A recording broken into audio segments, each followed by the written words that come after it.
Shri Sai Satcharitra.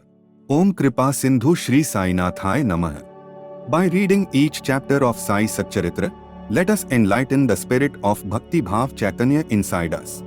Chapter 28. Sparrows Drawn to Shirdi.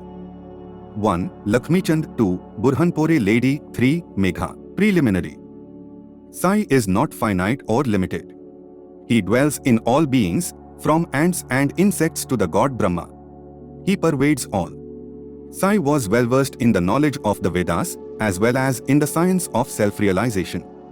As he was proficient in both these, he was well fitted to be the Sadguru.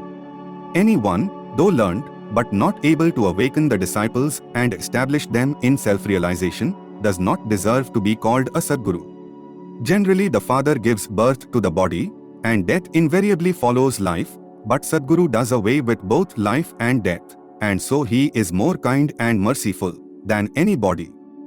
Sai Baba often said that let his man, devotee, be at any distance, 1,000 kos away from him, he will be drawn to Shirdi like a sparrow, with a thread tied to its feet. This chapter describes the stories of 3 such sparrows. Lala Lakhmichand. This gentleman was first serving in the railways and afterwards in Sri Venkateshwar Press in Bombay and thereafter in the firm of Messrs. Raleigh Brothers as a Murshi, clerk. He got the contact of Baba in 1910. 1 or 2 months before Christmas he saw in his dream at Santa Cruz, a suburb of Bombay, an old man with a beard standing and surrounded by his bhaktas. Some days later he went to the house of his friend, Mr. Dattatreya Manjunath Bijur, to hear the Kirtan by Das Ganu. It was always the practice of Das Ganu to keep Baba's picture in front of the audience while making the Kirtan. Lakhmichand was surprised to see that the features of the old man he saw in his dream tallied exactly with those in the picture, and thus he came to the conclusion that the old man he saw in his dream was Sai Baba himself. The sight of this picture, Das Ganu's Kirtan, and the life of the saint Tukaram on which Das Ganu discoursed, all these things made a deep impression on his mind and he pined to go to Shirdi.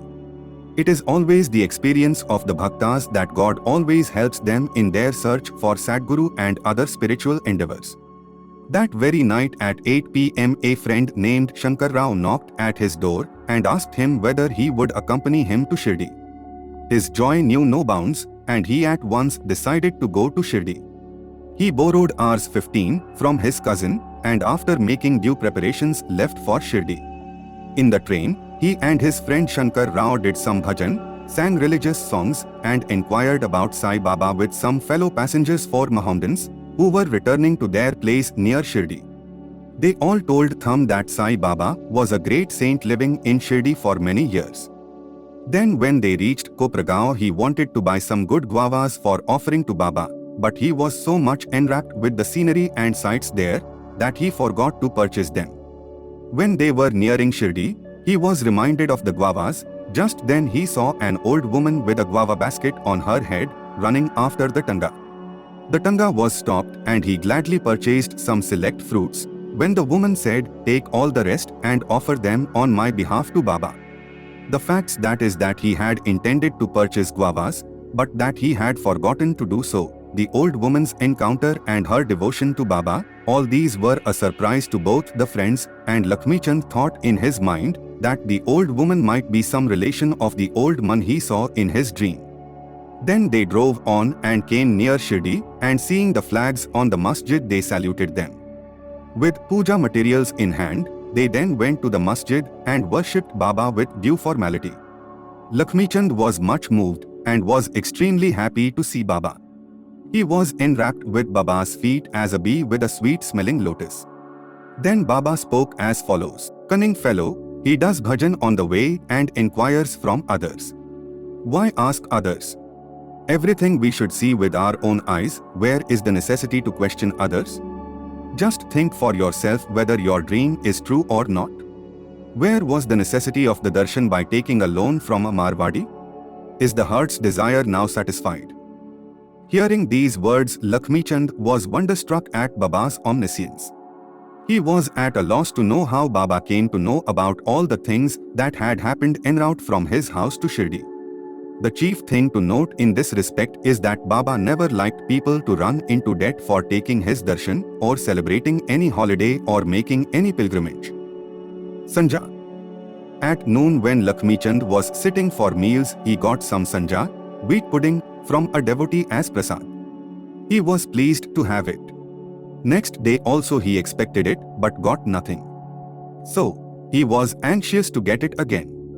Then on the third day at the noon Aarti time, Bapu Sahib Jag asked Baba what Naivedya he should bring. Baba told him to bring Sanja. Then the Bhaktas brought 2 big potfuls of Sanja. Lakhmichand was very hungry and there was some pain in his back. Then Baba said to him, "It is good that you are hungry, take Sanja and some medicine for the pain in the back."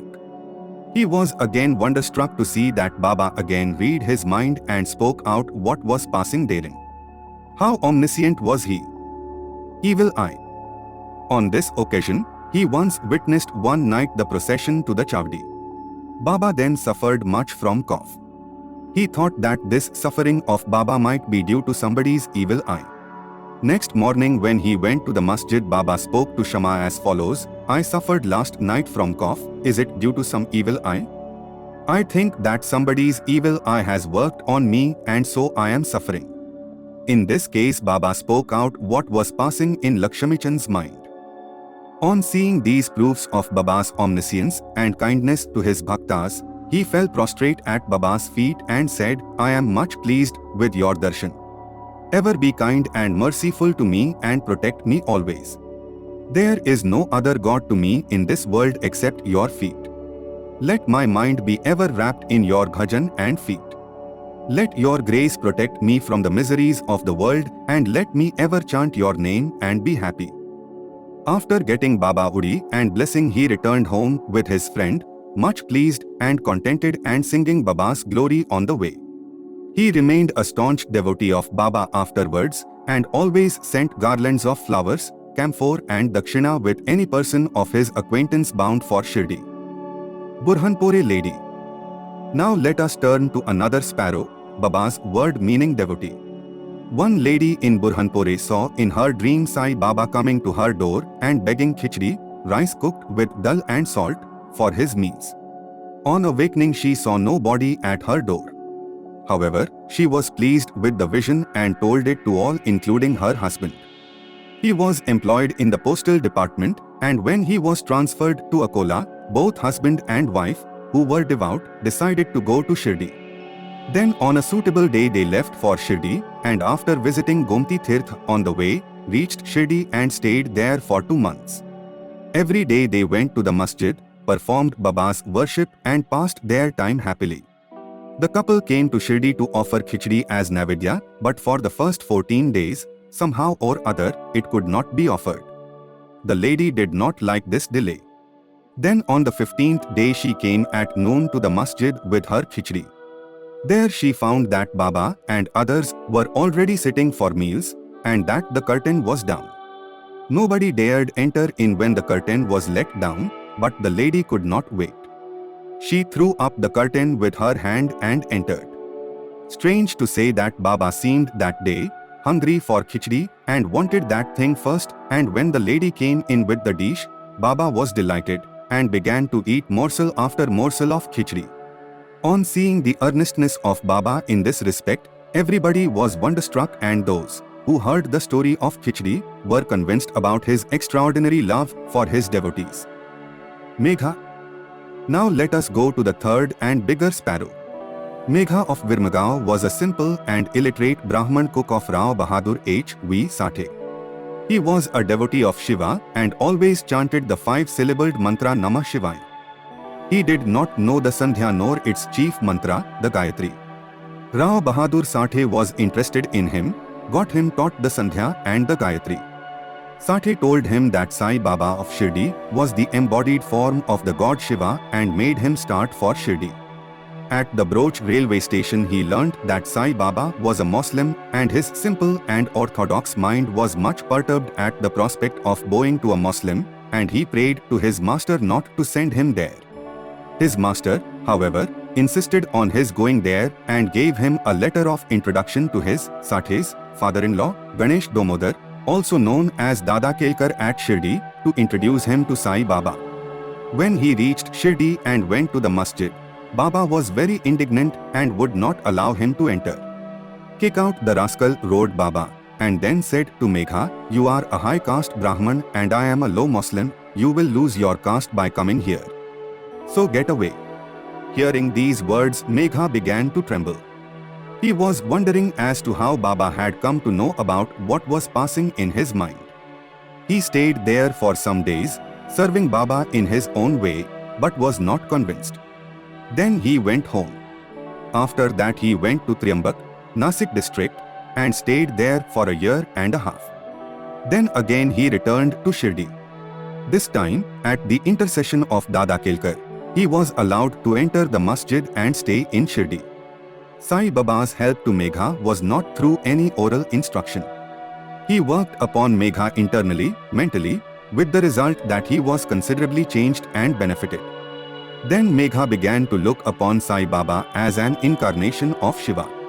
In order to worship Shiva, Bela leaves are required, and Megha used to go miles and miles every day to bring them and worship his Shiva, Baba. His practice was to worship all the gods in the village and then come to the masjid, and after saluting Baba's gadi, Asan, he worshipped Baba, and after doing some service, shampooing his legs, drank the washings, tirth, of Baba's feet. Once it so happened that he came to the masjid without worshipping God Khandoba, as the door of the temple was closed. Baba did not accept his worship and sent him again, saying that the door was open then. Megha went, found the door open, worshipped the deity, and then returned to Baba as usual. Ganges bath. On one Makar Sankranti day, Megha wanted to besmear the body of Baba with sandal paste and bathe him with Ganges water.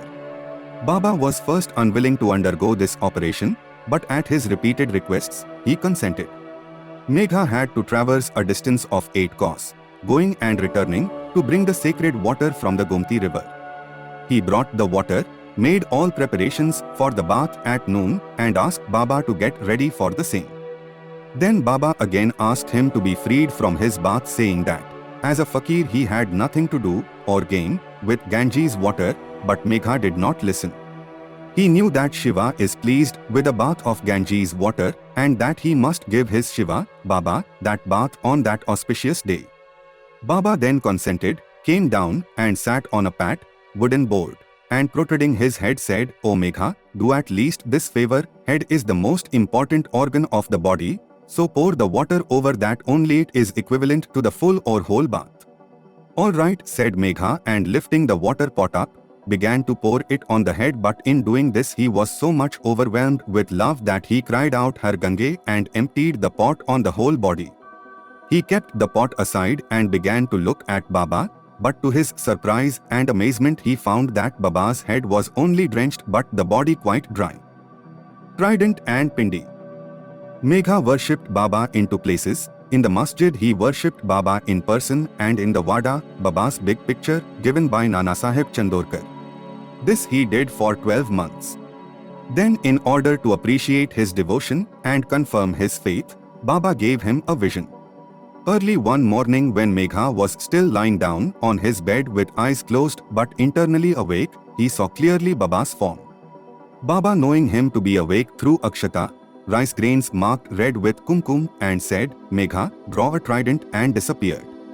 Hearing Baba's words, he eagerly opened his eyes but did not see Baba, but saw only rice grains spread here and there. He then went to Baba, told him about the vision, and asked permission to draw trident. Baba said, "Did you not hear my words asking you to draw trident? It was no vision but direct order, and my words are always permanent with meaning and never hollow." Megha said, "I thought you woke me up, but all the doors were closed, so I thought it was a vision." Baba rejoined, "I require no door to enter. I have no form nor any extension. I always live everywhere. I carry on, as a wire puller, all the actions of the man who trusts me and merges in me." Megha returned to the Wada and drew a red trident on the wall near Baba's picture. Next day a Ramdasi Bhakta came from Pune, saluted Baba and offered him Pindi, an image of Shiva. At this time Megha also turned up there. Baba said to him, "See, Shankar has come, protect, that is, worship him now." Megha was surprised to see Pindi following trident immediately. Then also in the Wada, Kakasaheb Dikshit was standing with a towel on his head after having taken his bath, and was remembering Sai, when he saw a Pindi before his mental vision. While he was wondering about this, Megha came and showed him the Pindi presented to him by Baba. Dikshit was happy to know that the Pindi exactly tallied with the one he saw a few minutes before in his vision. In a few days after the drawing of the trident was complete, Baba installed the Pindi near the big picture which Megha was worshipping. The worship of Shiva was dear to Megha, and by arranging the drawing of the trident and the installation of the Pindi, Baba confirmed his faith therein. After continuous service of Baba for many years, doing regular worship and aarti every noon and evening, Megha passed away in 1912. Then Baba passed his hands over his coats and said, "This was a true devotee of mine." Baba also ordered that at his own expense the usual funeral dinner should be given to the Brahmins, and this order was carried out by Kakasaheb Dikshit. Bow to Shri Sai. Peace be to all. The next chapter of Shri Sai Satcharitra will be available on our YouTube channel in the next 24 hours. Till then, stay tuned and do not forget to subscribe to Bhakti Bhav Chaitanya English and like and share the video.